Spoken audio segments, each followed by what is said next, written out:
चलिए, जो आते हैं सबको सबसे पहले गुड मॉर्निंग। चैनल प्रोग्रेस में है, बड़ी स्लो स्लो है, कहा जाता है बूंद बूंद से बढ़ रहा है। रोज एक ही को सब्सक्राइबर बढ़ते जा रहा है। ठीक, देखते हैं लोग कितना दिन तक एक ही को सब्सक्राइबर बढ़ता है। ठीक, आप लोग बस एक एक योगदान और कीजिएगा। टोटल जितना सब्सक्राइबर हैं लोग बस थोड़ा सा भी बढ़ाते जाइएगा, लोग बहुत ज़्यादा बढ़ जाएगा।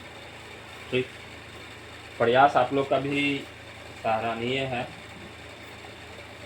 आज हम लोग ऑन रिकॉर्ड और रिकॉर्ड भी क्लास देने जा रहे हैं, जिसमें आज हम लोग साइंस का डिस्कशन करेंगे। ठीक, साइंस के क्वेश्चन डिस्कशन करेंगे। ये भी मॉडल सेट से ही है, कहीं ना कहीं एग्जाम में आया है। 2020 का प्रैक्टिस सेट है या मॉडल सेट है, या समझिए कि एग्जाम में पेपर आया हुआ है। ठीक, साइंस में आप लोग को बता देते हैं सबसे पहले। सब क्वेश्चन क्लियर दिखाई दे रहा है ना? ठीक है, तब हम लोग को यहाँ ध्यान रखें 40 गुने 1, 80 को ऑब्जेक्टिव आएगा, उसमें हम लोग को बनाना कितना होगा? 40 होगा। ठीक, इतना पढ़ रहे हैं तो इतना तो उम्मीद है कि 40 को सही नहीं होगा, हो जाएगा ना? 40 सही हो जाना चाहिए, आशा और उम्मीद किया जा रहा है, क्योंकि पढ़ाए हैं तो बहुत बढ़िया बढ़िया क्वेश्चन भी आता है। आप लोग कॉम्पिटेटिव में नहीं हैं कि ऑब्जेक्टिव इतना था से दे दिया है कि मालूम ही नहीं है। हम लोग 10वां क्लास का एग्जाम देंगे, उसका एक सिलेबस होता है, तो सिलेबस से रहेगा। सबसे पहला क्वेश्चन आ रहा है, देखिए इसमें ये पुराना पेपर है इसलिए लिखा हुआ है कि आप लोग का कोचिंग का लोगो है। ये 1 से 48 का क्वेश्चन है और 80 को देता है। कितना ऑब्जेक्टिव मिलता है? 80 को मैं 40 को बनाना है। प्रोबेबिलिटी देखो, संभावना ज़्यादा, प्रश्न बनाना है कम। 30 को तो याद ही याद होगा, 10 को पर थोड़ा ध्यान देना होगा, वो बन जाएगा। ये आज से 4 साल पहले की बात है या 3 साल पहले की बात है, जहाँ 1 से 48 कोरोना काल से डबल क्वेश्चन करने लगा। 1 से 48 को क्वेश्चन होता था, 40 को बनाना रहता था। ठीक, सबसे पहला क्वेश्चन पर बात करते हैं। सबको मैंने क्वेश्चन दिखाई दे रहा है। अमीबा अपना भोजन कैसे पकड़ता है? किसके द्वारा? फूड पाद के द्वारा। सबको पता है। मुंह द्वारा कौन पकड़ता है? मनुष्य। मुंह द्वारा मनुष्य। एक होता है स्पार्शक। स्पार्शक का मतलब होता है जैसे भोजन पर चिपक गया, ठीक, और उससे रस ऑब्जर्व कर लिया। एक होता है जीभ द्वारा, गिरगिटी, छिपकली, सब देखे हैं, पर जीभ से पकड़ लेता है, देखे हैं ना जी। तो इसका हम लोग कहते हैं इससे आंसर हुआ सी नंबर। कौन सा आंसर हुआ? सी नंबर। लेकिन सब ऑप्शन पर चर्चा किया जाएगा, तो ये आंसर पर चर्चा किया गया है, तो इसका मेन आंसर हो गया अमीबा अपना भोजन बनाता है फूड पाथ द्वारा। ठीक, अब चारों निकल गया। अब चारों ऑप्शन से भी सवाल पूछेगा तो बता सकते हैं आप लोग। अगला क्वेश्चन है, कौन सा एंजाइम वसा पर क्रिया करता है? लाइपेज करता है। कौन सा करता है?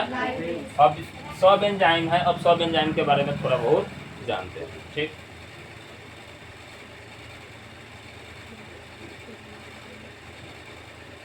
समझिए लाइपेज, ये दिखाई दे रहा है ना, इसको जूम करके हम समझा देते हैं, सब प्रश्न के ऑप्शन पर समझा देंगे।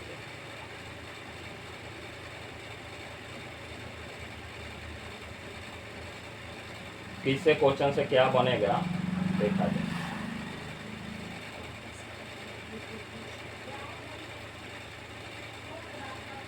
अब छिपा नहीं ना है। ठीक, लाइपेज एक प्रोटीन है जो आपके शरीर को वसा को अवशोषित करने में मदद करता। तो सवालों में तो क्वेश्चन नहीं था ना, वसा को कौन सा करता है। आगे कर रहा है, लाइपेज एक एंजाइम है जो ट्राइग्लिसराइड को मुक्त फैटी एसिड और ग्लिसरॉल में तोड़ देता, इसलिए शरीर में लाइपेज का स्रावन होता है। ठीक है, अगला क्वेश्चन की तरफ बढ़ते हैं। इसका ऑप्शन एक और है ट्रिप्सिन। क्या है? ट्रिप्सिन। लाइपेज यानी आपके शरीर को वासा को कंट्रोल करता है कौन? लाइपेज। अब आता है पेप्सिन।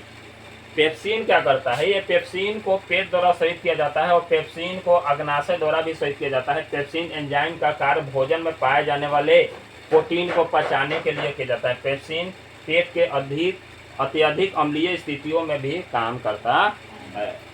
अगला एक और नया इसमें क्वेश्चन जोड़ दिए हैं कि दूध में प्रोटीन को पचाने वाला एंजाइम कौन सा है? तो इसका होगा रेनिन। ये दूध में जो प्रोटीन होता है उसको पचाने में काम करता है। ठीक। एक और है आपका ट्रिप्सिन है। तो ट्रिप्सिन एक एंजाइम है जो प्रोटीन को छोटे छोटे टुकड़ों में विभाजित कर देता है जिससे वह खून में अवशोषित होने के लिए उपलब्ध हो जाते हैं। सीधे जख्म या घाव पर लगाने से ट्रिप्सिन मृत ऊतक को निकाल देता है और ठीक होने का क्या करता है? प्रक्रिया को बेहतर कर देता है। उसके बाद एमाइलेज भी है। चारों ऑप्शन है ना जी, डी नंबर ऑप्शन है। एमिलेज या एमिलेस एक एंजाइम है जो स्टार्च को ग्लूकोज और मल्टोज में तोड़ देता है। मानव तथा कुछ अन्य स्तनपोषियों के लार में क्या पाया जाता है? एमाइलेज पाया जाता है। याद रहेगा ना, हम लोग के लार में क्या पाया जाता है? एमाइलेज। ये भी क्वेश्चन बनता है। ठीक, आगे बढ़ते हैं।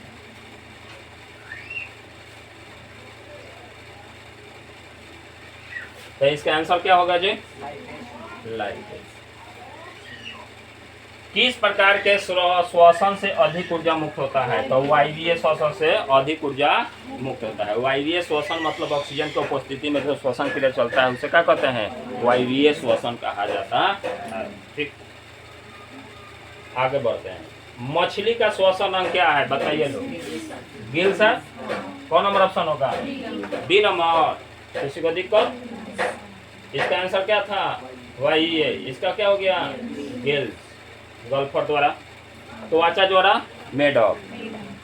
जितना गुफा उफा होल में रहने वाला छोटा छोटा जीव जंतु है वो सब कहाँ श्वसन क्रिया करता है? मतलब उसका स्किन भी श्वसन क्रिया में भाग लेता है। ठीक है, आगे बढ़ते हैं। इसमें और है ट्रेकिया द्वारा कौन श्वसन क्रिया करता है? कॉकरोच, जना के तेलचट्टा कहल जाला देहाती भाषा में। तो अब पूछे कि कॉकरोच किसके द्वारा श्वसन क्रिया करता है तो क्या करिएगा? ऊपर गर्दन काट देगा तो जिंदा रहे। ठीक। गैस द्वारा मछली, त्वचा द्वारा मेढक वगैरह, और फेफड़ा द्वारा मनुष्य, जानवर, ये सब जो है फेफड़े द्वारा श्वसन होता है। हम लोग का भी फेफड़े द्वारा श्वसन क्रिया होता है। त्वचा द्वारा मेढक, मेढक में 3 तरीका से श्वसन क्रिया होता है। त्वचा से भी, गिल से भी और फेफड़ा से भी। धरती पर भी रहता है, उभयचर प्राणी है। जल में भी रहता है, धरती पर भी रहता है, आहो मैंने बिल वगैरह में भी रहता है। आप लोग देखते होंगे बरसाती मेढक, पियर पियर जने तने बरसात होते शुरू हो जाता है। अंदीना में दिखाई नहीं देता है। बहुत जगह ऐसा गहरा वगैरह में मिट्टी भी कोड़िएगा तो कुदारी चलाते समय मेढक कट जाता है। भीतर आता तब ना। आगे कह रहा है आधुनिक अवर्त नियम के अनुसार तत्वों के गुण धर्म निम्नलिखित में किससे अवर्त फलन के बराबर होता है या किससे पता चलता है? तो परमाणु संख्याओं के। परमाणु संख्या के। आधुनिक अवर्त सारणी के क्षैतिज का तार को क्या कहते हैं? अवर्त कहते हैं। अगर लाइन से रहला तना के क्या कहल जाला? अवर्त। अवर्त 7 गो होला और वर्ग 18 गो होला। वर्ग को होला, अवर्त को होला। किसी को दिक्कत नहीं ना? तो इसका आंसर क्या होगा? अवर्त होगा। लोहे के फ्राइंग पैन हो, अरे लोहा के कुछ भी हो, उसमें मूर्छा से बचाने के लिए क्या करेंगे? ग्रीज लगाकर भी कर सकते हैं, पेंट लगाकर भी, जिंक का परत चढ़ाकर भी। तो क्या हो जाएगा? इनमें से कोई नहीं। आप लोग टेस्ट दिए हैं तो इसमें देख रहे हैं कितना गलती हो रहा है। मिलाते जाइएगा, लास्ट में कलेक्ट करके अपने से रिजल्ट क्लियर कर लीजिएगा कितना सही है। निम्नलिखित में किस धातु को चाकू से आसानी से काटा जा सकता है? तो सोडियम को चाकू से आसानी से काटा जा सकता है, बल्कि हम लोग कॉपर को भी काट देते हैं, एल्युमिनियम को भी काट देते हैं। अरे मिस्त्री लोग देखना, कैंची का इस्तेमाल करके देखना, कॉपर का तार आप लोग भी घर में वायरिंग करते हैं तो पतला कॉपर पर होता है तो काट देते हैं, काट देते हैं ना। और उसके बाद ये बर्तन होता है अल्मुनिया का, यो काट देते हैं। अल्मुनिया का बर्तन कैसे से काटा जाता है, तो ये भी कट जाता है, लेकिन आसानी से। क्वेश्चन क्या पूछ रहा है, किसे आसानी से काटा जा सकता है सोडियम को। सोडियम के परमाणु संख्या कितना होता है 11, एल्युमिनियम 12, मैग्नीशियम 13, कॉपर 29, जिंक 30। आगे कौन है, निम्नलिखित में कौन गैस चूने के साथ, इनमें से कौन सा गैस चूना पानी में मिलावल जाओ तो दूधिया कर देगा, बोलिए कौन सा। CO2 कार्बन डाइऑक्साइड, कौन हमारे सर, C नंबर। जब इसको हम CO2 को चूने के पानी में मिलाते हैं तो क्या कर देता है, एकदम उजला कर देता है, ठीक। और उसको हम लोग कहते हैं कैल्शियम कार्बोनेट। क्या कहते हैं, कैल्शियम कार्बोनेट, दूधिया जो होता है उसको कहते हैं। आगे कह रहा है टॉर्टेरिक अम्ल निम्नलिखित में से किसमें पाया जाता है, तो इमली में। किसमें पाया जाता है, इमली में, ठीक है। इमली में टॉर्टेरिक अम्ल पाया जाता है। आगे इसमें और बताते हैं, टमाटर में ऑक्जेलिक अम्ल। टमाटर में क्या पाया जाता है, ऑक्जेलिक अम्ल। जिसके पास पेपर है लिख लेगा, ऑक्जेलिक अम्ल। बोता खाली देते हैं। संतरा में पाया जाता है सिट्रिक अम्ल। खट्टे जितना चीज है सब में सिट्रिक अम्ल पाया जाता है, ठीक। पेपर में लिखते जाइए आप लोग, ठीक। उसके बाद सिरका में क्या पाया जाता है, एस्टिक अम्ल। सिरका में कौन सा अम्ल पाया जाता है, एस्टिक अम्ल। हो गया। आगे कह रहा है विद्युत जिंक तथा सल्फ्यूरिक अम्ल के बीच अभिक्रिया से निम्नलिखित में से क्या उत्पन्न होता है, H2O। क्या उत्पन्न होता है, H2O। ये भी हो गया। चलिए, है किसी को दिक्कत है। आगे कह रहा है वैद्युत प्रतिरोधकता का ऐसा ही मात्रक होता है ओम मीटर। क्या होता है, इसका आंसर क्या होगा, डी नंबर। ओम प्रति मीटर है या ये ओम मीटर होता है, क्या होता है वो, ये किसी का मात्रक नहीं है, ये मात्रक है प्रतिरोध का। लिख लीजिए, प्रतिरोध का मात्रक ओम। इसको ऐसे भी स्वीट किया जाता है, ठीक। ये प्रतिरोध का है,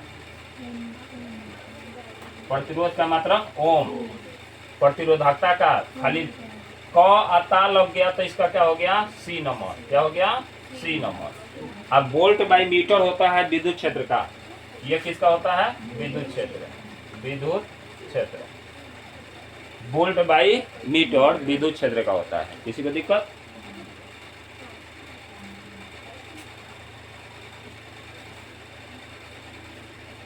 ओम किसका मात्रक है, प्रतिरोध का। ऑप्शन में अगर जो ओम के जगह हाई दे दे खाली, तो ऑप्शन में इसके जगह इसे दे देता कोई दिक्कत नहीं होगा ना। चलिए, अच्छा नहीं होगा। अगला क्वेश्चन करा है निम्नलिखित में कौन विद्युत का सबसे अच्छा चालक है, चांदी। और चांदी के बाद केकर बारिया वाला, नइखे में कोनो कॉपर के। विद्युत धारा के चुंबकीय प्रभाव का खोज किसने किया था जी, ऑस्ट्रेज ने। किसने किया था, ऑस्ट्रेज। और विद्युत मोटर और विद्युत यंत्र का फैराडे, एम्पियर से विद्युत धारा और विद्युत चुंबक का खोज किया था एम्पियर। और बोर का परमाणु मंडल, बोर का परमाणु मंडल याद रहेगा। विद्युत मोटर परिवर्तित करता है, विद्युत मोटर जो होता है वो किसको काछी में परिवर्तित करता है, बता सकते हैं। विद्युत ऊर्जा से यांत्रिक ऊर्जा, विद्युत ऊर्जा से। अब एक एक पर समझते हैं। यांत्रिक ऊर्जा का मतलब वाला मशीन चलावन सबके क्या कहल जाला, यांत्रिक ऊर्जा का। अब यांत्रिक ऊर्जा से हमनी के क्या क्या उत्पन्न करने से, तो यांत्रिक ऊर्जा से विद्युत भी उत्पन्न कर जाला। जनरेटर चलावल जाला तो मशीन चलला तो यांत्रिक ऊर्जा भलो से करंट उत्पन्न होला मोटर नाच के, तो क्या कहल जाला, यांत्रिक ऊर्जा से विद्युत ऊर्जा जनरेटर के। समझ आ गल। रासायनिक ऊर्जा से विद्युत ऊर्जा में तो बैटरी, बैटरी में रसायन भरल रहला, केमिकल भरल रहला। वो बैटरी क्या करता है, रासायनिक ऊर्जा से विद्युत ऊर्जा में बदलता है। विद्युत ऊर्जा को रासायनिक ऊर्जा में, विद्युत ऊर्जा से रासायनिक ऊर्जा में कौन सा बैटरी बना, तो वह बैटरी एक होता है, एक प्राइमरी सेल होता है, एक द्वितीय सेल होता है। प्राइमरी सेल जो होता है वो एक बार इस्तेमाल करते हैं फेंक देते हैं, जैसे नीपो का घड़ी में बैटरी लगाते हैं, वो रासायनिक ऊर्जा से विद्युत ऊर्जा देता है, एक बार खत्म हो गया बिक देते हैं। लेकिन एक और जैसे मोबाइल का बैटरी हमेशा चार्ज होता है, पता है, तो पहले वो क्या देता है, रासायनिक ऊर्जा से विद्युत ऊर्जा देता है, अब फिर जब चार्ज में लगाते हैं तब विद्युत ऊर्जा से रासायनिक ऊर्जा करता है। होते रहता है ऐसा प्रक्रिया। मोबाइल जब ले जीता है तब ले बैटरी चलते रहता है लगभग, पता ना। तो वह कौन सा कहलाएगा, विद्युत ऊर्जा का रासायनिक ऊर्जा में बदलने वाला यंत्र को प्राइमरी ना कहकर सेकेंडरी सेल कहते हैं, यानी द्वितीयक बैटरी कहते हैं। ठीक है, आगे कर है विद्युत ऊर्जा को यांत्रिक ऊर्जा में, जितना है पंपी सेट चलावा तारा लोग लाइन पर खोज के, वो विद्युत को किस में बदल देता है, यंत्र में बदल देता है। इहो चल रहा है तो इनमें 3 ऊर्जा का काम हो रहा है। विद्युत ले रहा है तो विद्युत से यांत्रिक में, यांत्रिक से वायु ऊर्जा में बदल रहा है। या हवा दे रहा है तो क्या कर रहा है, वायु ऊर्जा में बदल रहा है। प्रकाश देखो, विद्युत ऊर्जा से प्रकाश ऊर्जा बवल, विद्युत ऊर्जा से प्रकाश ऊर्जा बवल, सुना रहा है ना, विद्युत देते हैं बॉल जलने लगता है। आप प्रकाश ऊर्जा से विद्युत ऊर्जा में सौर ऊर्जा, विद्युत प्रकाश आता है, सौर ऊर्जा, सौर ऊर्जा से लाइट जलता है, तो क्या हो गया, विद्युत ऊर्जा से लाइट ऊर्जा यानी प्रकाश ऊर्जा। सब क्लियर हो गया, पढ़ के भी मान सकते हैं, ध्यान में खाली बात रहना चाहिए। आगे कह रहा है निम्नलिखित में कौन सबसे कम अक्रियाशील धातु है, तो अक्रियाशील का श्रेणी आप लोग पढ़े होंगे। ठीक, अब मैं चारों का नाम लिख लीजिए, एल्युमिनियम, जिंक, आयरन और मैग्नीशियम। हम लोग एक सक्रियता श्रेणी पढ़े थे, आप लोग को याद करने के लिए भी बताया गया था कि डायग्राम याद कर लीजिएगा, ज़्यादा दिक्कत नहीं होगा। देखिए अभी आप लोग के सामने हम कुछ ला दिए, अब इसमें आप लोग देखिए एल्युमिनियम ऊपर है 5 पर है, एल्युमिनियम 5 नंबर पर है। अच्छा, जिंक कौन नंबर पर है, 6 नंबर पर। अच्छा, मैग्नीशियम कौन पर है, 4 पर। तो अब आप लोग समझ सकते हैं कि कौन सबसे कम क्रियाशील धातु है, और आयरन कहाँ है जी, 7 पर, और सबसे बड़ा संख्या 7 है।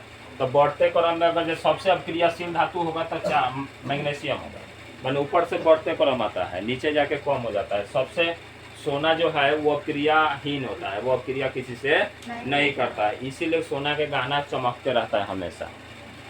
चांदी का गहना तनी कर लेता है क्रिया, तो देखते हैं क्रिया आ जाता है, ऑक्सीजन के साथ क्रिया कर लेता है, वायुमंडलीय घटना के साथ क्रिया करता है, तो चांदी का गहना धीरे धीरे काला पड़ने लगता है, दाग लगने लगता है। किसी को दिक्कत तो इसका आयरन होगा ना। अब क्रिया श्रेणी एनसीईआरटी भारतीय वन बुक में हम पढ़े ले रही तरह ये रहे आने सब तत्व के नाम लिख रहे, याद कर ले पहले नहीं कि नहीं याद रही, देकर 1 नंबर बन जाती। कार्बन के परमाणु संख्या, कार्बन के परमाणु संख्या, ऑक्सीजन, नियोन, सोडियम 11, नाइट्रोजन 7, ये नहीं होता है सर। ठीक, आगे बढ़ते हैं। तो इसका तो आंसर मिल गया हम लोग को, इसका हो गया ए, इसका हो गया ए थी, इसका क्या मारे थे, सी मारे थे, सी बता देता है सब। होश में रहो, 1 मिनट के बाद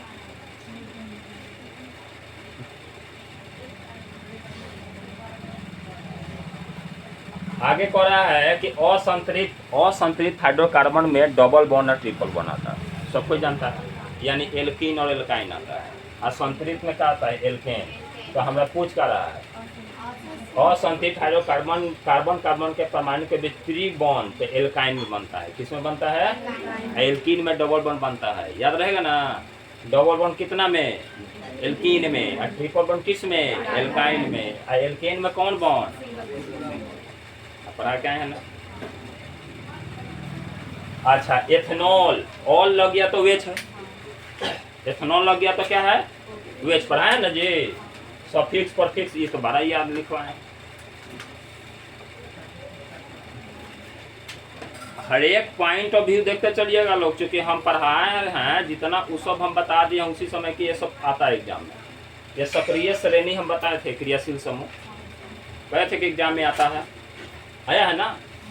अब बताओ, इसको एल्कोहल कहते हैं, क्या कहते हैं, एल्कोहल कहते हैं। आगे बढ़ते हैं, अगला को क्या कहते हैं, एल्डिहाइड कहा जाता है। अगला को क्या कहा जाता है, कार्बोक्सिल अम्ल कहा जाता है। और इसको कीटोन कहा जाता है। अब जिसके पास पेपर है लिख लो, इसको कीटोन लिख लो, इसको कार्बोक्सिल अम्ल कह लो, इसको एल्डिहाइड कहो, इसको एल्कोहल कहो। ठीक,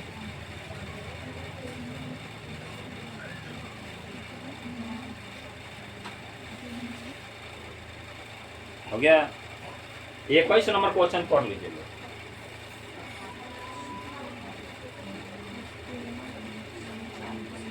एक ऐसा नंबर क्वेश्चन पढ़े हैं लोग। अब इसमें आंसर ढूंढिए लोग।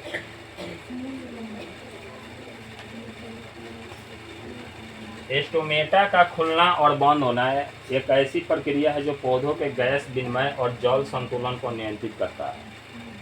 ठीक, प्रक्रिया को दो मुख्य कोशिकाओं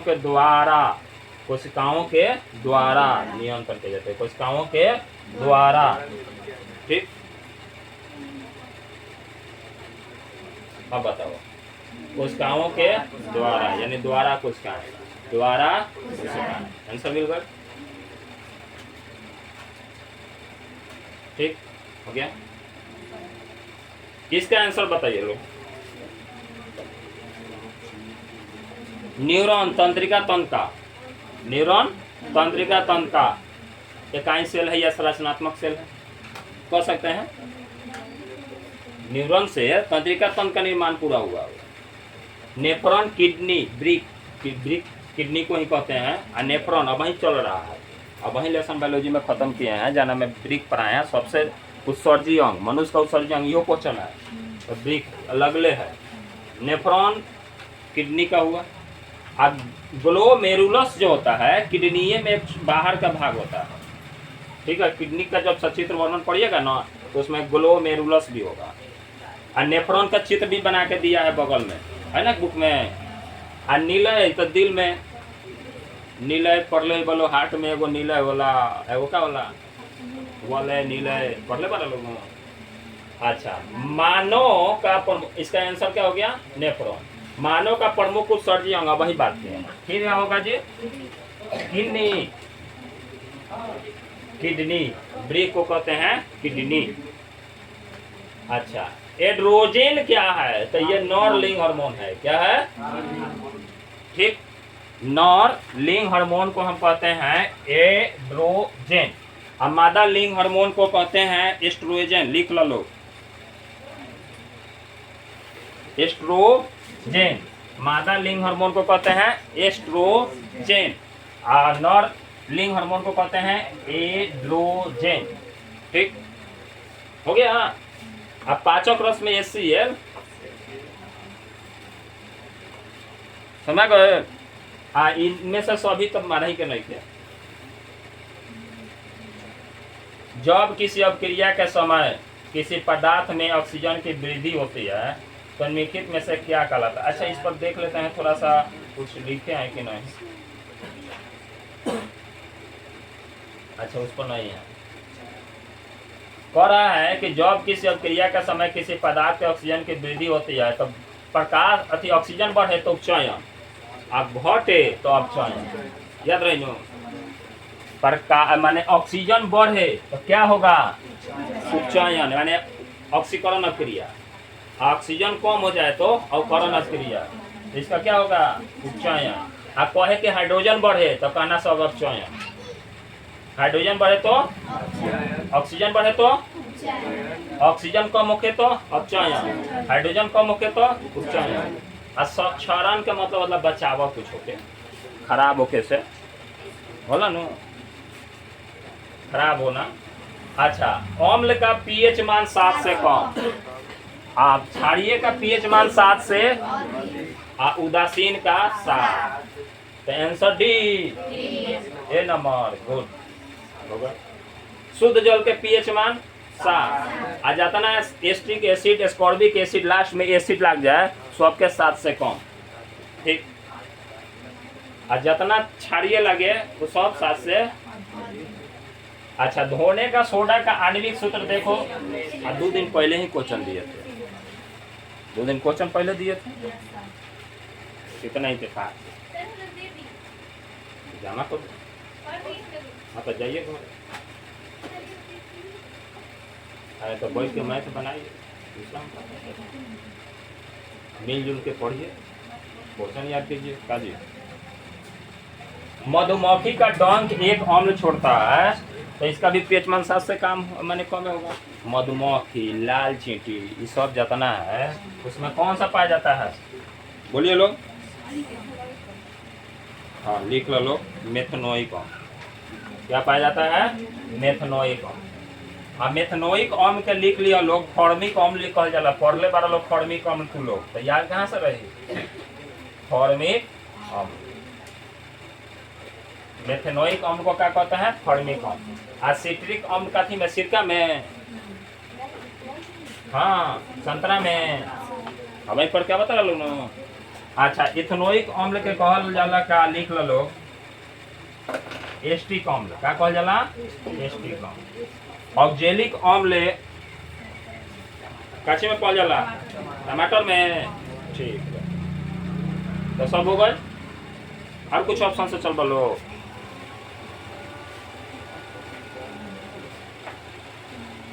और कुछ अमल माने छूटल नहीं थे ना ऑप्शन से? एगो क्वेश्चन हमनी के नहीं थे 11-12 के आसपास। आयोडीन के कमी से, आयोडीन के कमी से, आयोडीन के पूर्ति कहाँ से होता है? आयोडीन युक्त नमक, आयोडीन युक्त, उसके बाद समुद्री घास फूस या मछली। ठीक।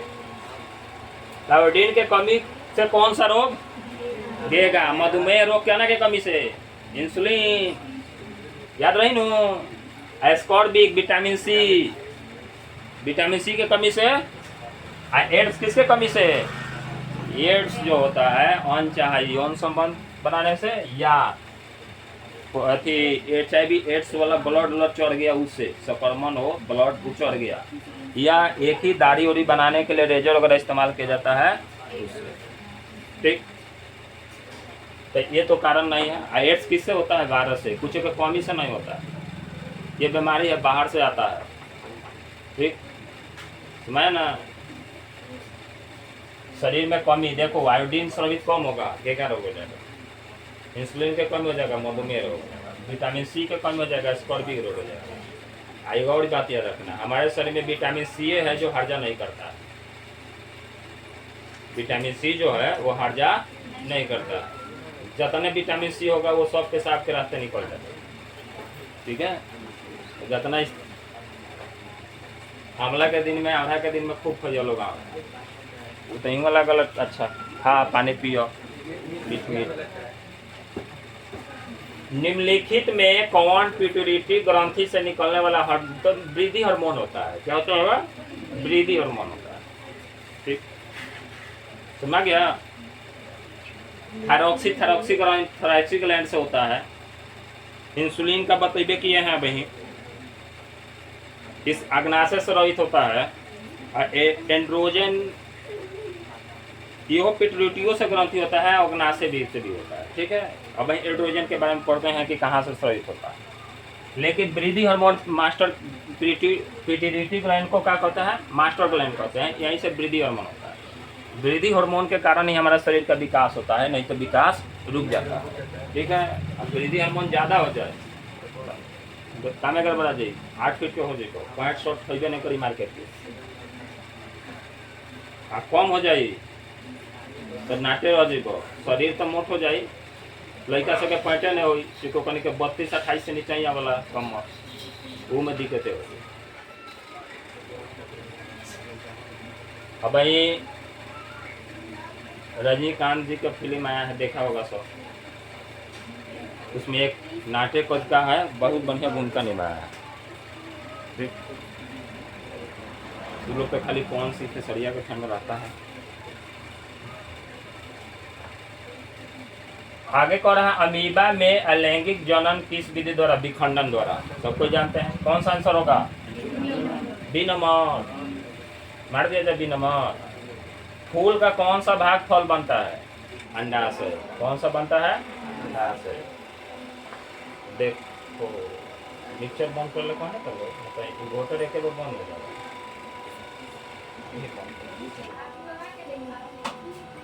चलिए आगे बढ़ते हैं। फूल का कौन सा भाग फल में बदलता है जी? अंडाशय। अच्छा, निम्नलिखित में कौन सा अवर्धन है? अवर्धन का सूत्र बताइए लोग, क्या है? डी बाई, ठीक है। अच्छा, आगे कौन है? निम्नलिखित में कौन सा नेत्र का रंगीन भाग होता है? रेटिना थोड़ी होता है, रेटिना पर तो प्रतिबिंब बनता है हम लोग का। परितारिका, आइरिस। क्या होता है? आइरिस। इसका साक्ष्य बता दो। अब इसका आंसर खुदे ढूंढना। पहले देखो कर्निया का क्या काम है। कर्निया वास्तव में प्रकाश को आंख की पुतली में आने देता है। ये नेत्र गोला कहलाता है। इसकी पुतली को कहते हैं नेत्र गोला। इसका उभारा हुआ उत्तल हिस्सा इस प्रकाश को आगे यानी पुतली और लेंस में भेजता है। इस तरह यह विजन का काम करता है। कर्निया का गुंबदकार ही यह तय करता है कि किसी व्यक्ति की आंख में दृष्टि दोष है या निकट दृष्टि दोष है। आगे कह रहा है आइरिस। आइरिस के पीछे छेद होता है जिसे पुतली या नेत्र का तारा कहा जाता है। यह आंख पर प्रकाश पड़ने पर संवेदन को दर्शाता है। अंधकार में यह आंख के लेंस को स्वतः बारा कर देता है और अधिक प्रकाश में यह लेंस सिकोड़ने का कार्य करती। आगे देखो, आइरिस डायफ्राम है जो प्रकाश के मात्रा को नियंत्रित करता है। कर्निया का क्या काम है? तो कर्निया का क्या काम है? मात्रा को, प्रकाश के मात्रा को। अब देखो परितारिका गया। परितारिका आइरिस बहुवचन जिसको आइरिस कहा जाता है। मानव में अधिकांश स्तनधारियों में पक्षियों में आंखों के भीतर एक पतली वृत्तकार संरचना है जिसका काम आंख के तारे के व्यास को नियंत्रित करना है। इस प्रकार आइरिस रेटिना पहुंचाने वाले प्रकाश के मात्रा को नियंत्रित करता है, बढ़ाता है, घटाता है। नेत्र का रंगीन भाग को परितारिका कहते हैं। क्या कहते हैं? परितारिका कहते हैं।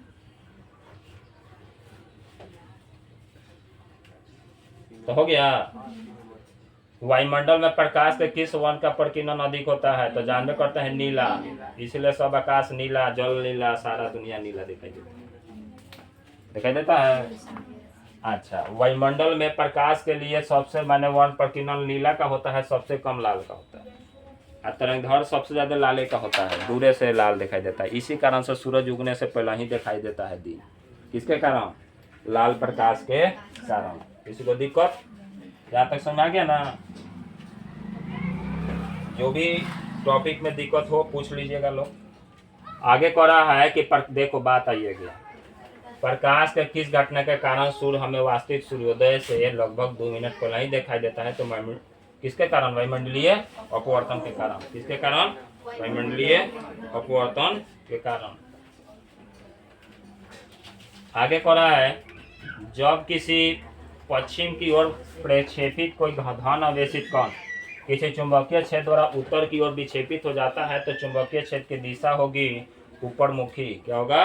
ऊपर मुखी।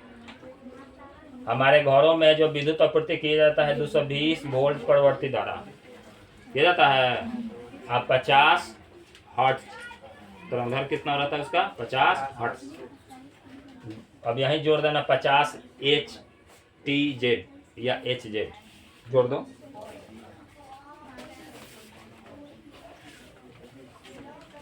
गर्म जल का प्राप्त करने माने गर्म जल प्राप्त करने के लिए हमें सौर जल तापक।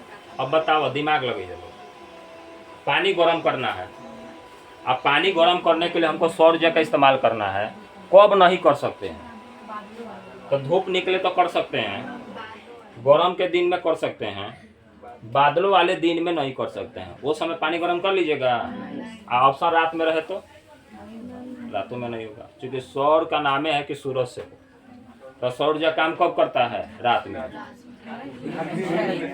दिन में, क्योंकि सूरज के प्रकाश चाहिए।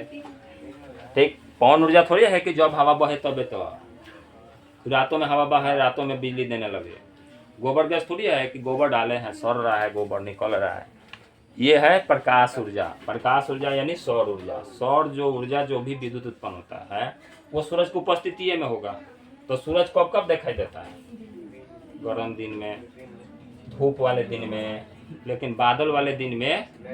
अब 2 दिन से बारिश होता है, वही में सौर ऊर्जा धो देले बारह, सौर पानी गर्म करेला, ताकत रहो।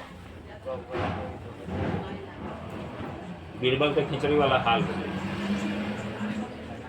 आगे कह रहा है, तो इसका आंसर तो मिल गया आप लोग को। निम्न में से कौन सा ऊर्जा स्रोत और ऊर्जा के व्युत्पन्न नहीं है? तो ऊर्जा स्रोत जो होता है सौर ऊर्जा के, देखो सूरज के ऊर्जा से भूतापीय ऊर्जा भी बनल है, सूरज के ऊर्जा के द्वारा ही पवन ऊर्जा बनल है। धूप निकलल बंद हो जाए तो हवा बहल बंद हो जाएगा। ठीक, समझ रहा है ना? ये सौर सिद्धांत पर ही सब हवा का बहाव व घटाव होता है। ठीक, सूरज जब दिखाई देता है तो सुनते होंगे कि एक तरफ धरती गर्म होता है तो ठंडा हवा उधर जाने लगता है, चूंकि वहाँ के गर्म हवा ऊपर उड़ने लगता है, तब वहाँ हवा का दबाव कम हो जाता है, तो जिन्हें ज़्यादा रहता है उन्हें जाने लगता है तो हवा बहता है। अब यह बहल बंद हो जाए, सूरज जब दिखाइए नहीं देगा तो हवा बहेगा। हाँ, ये दिमाग से बात निकालिएगा कि सर जी दिन में तो होता है रात में, तो दिमाग में बात हटा दीजिएगा कि दिन में पानी धीरे धीरे गर्म होता है और धरती जल्दी गर्म होता है। पानी धीरे धीरे ठंडा भी होगा और धरती जल्दी ठंडा हो जाएगा। तो अब दिन में समझिए, दिन में जब हवा बहेगा तो धरती धीरे धीरे जल्दी गर्म हो गया तो हवा समुद्र की तरफ जाने लगा, और रात भर समुद्र का पानी गर्म है धीरे धीरे ठंडा रहा है, तले उधर का पानी गर्म ठंडा होके एने वाला उधर बहने लगा। ऐसा ही प्रक्रिया दिन भर चलते रहता है। ठीक, ये वायुमंडलीय घटना के कारण भी ये हम लोगों का, तो वही कह रहा है कि कौन सा प्राकृतिक ऊर्जा इसमें शामिल नहीं हो सकता। तो नाभिकीय ऊर्जा तो मानवीय ऊर्जा बनाया गया है, मानव द्वारा ऊर्जा का निर्माण किया गया है, तो इसमें कोई प्रकृति का जरूरी नहीं है कि धूप निकले हवा बहे, इससे कोई इसको मतलब नहीं है। तो इसका 80 नंबर हो जाएगा। आगे कर रहा है दर्पण के सामने किसी भी दूरी पर, तो देखो समतल दर्पण पर कहीं भी रह प्रतिबिंब सीधे बनल है। देख लो बोलो ड्रेसिंग में लागल हुई तो का दूर चला पर उल्टा चल बन जाला फिगर से में बनल। तो समतल दर्पण है, कभी कभी उत्तल भी, तो इसका आंसर हो जाएगा या तो समतल या थोड़ा। ठीक, सीधा प्रतिबिंब हमेशा किस पर बनता है? उत्तल पर बनता है। अवतल पर कभी सीधा और कभी उल्टा भी बनता है।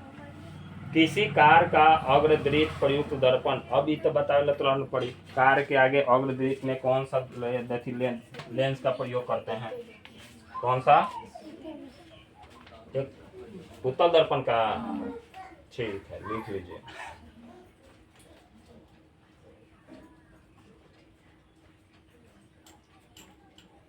ये अवतल दर्पण का प्रयोग करते हैं, अवतल का किया जाता है। किसका किया जाता है? अवतल का।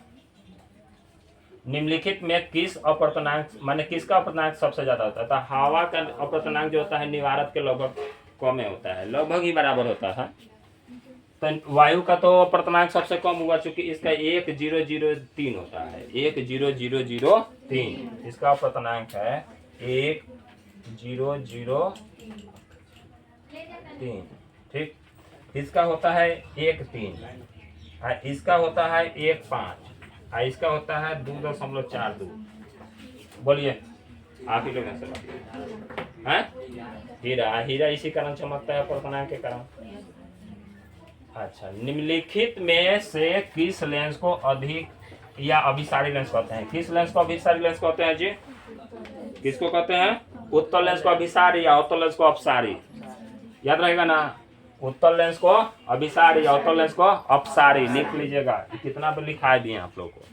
अच्छा, निम्नलिखित में से कौन सा उभयलिंगी है बताइए? केंचुआ। याद रहेगा ना। मेंडल ने मोटर का प्रयोग किया था, म से मेंडल, म से मोटर। याद रही नो, कोनो दिक्कत?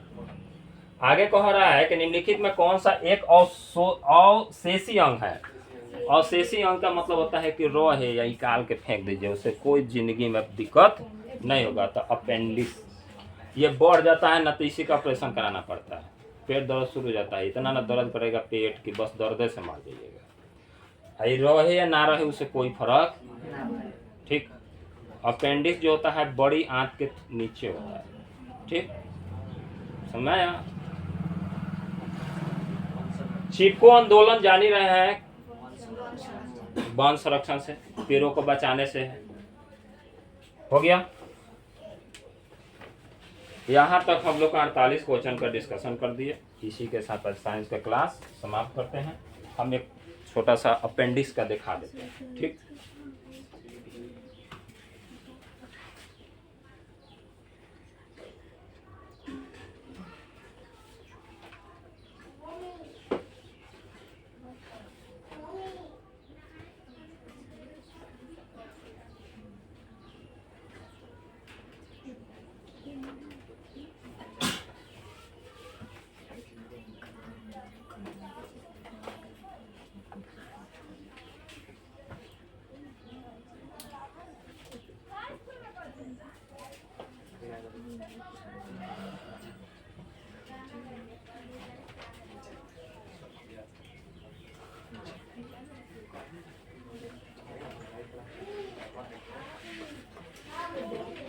शांति से रहिए।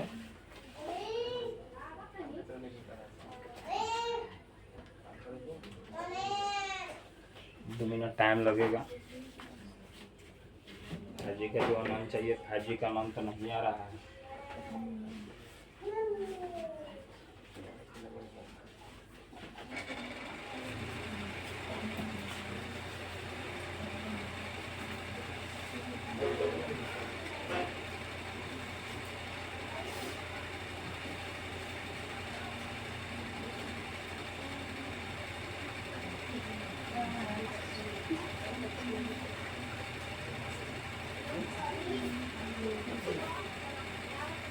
कुछ ज़्यादा नहीं खास नहीं चल रहा है। ये 5G का ज़माना है। देखिए अभी हम लोग 2G नहीं ठीक से चल रहा है हम लोग के पास। 5G का ज़माना है और जियो का सिम है। हाँ जी,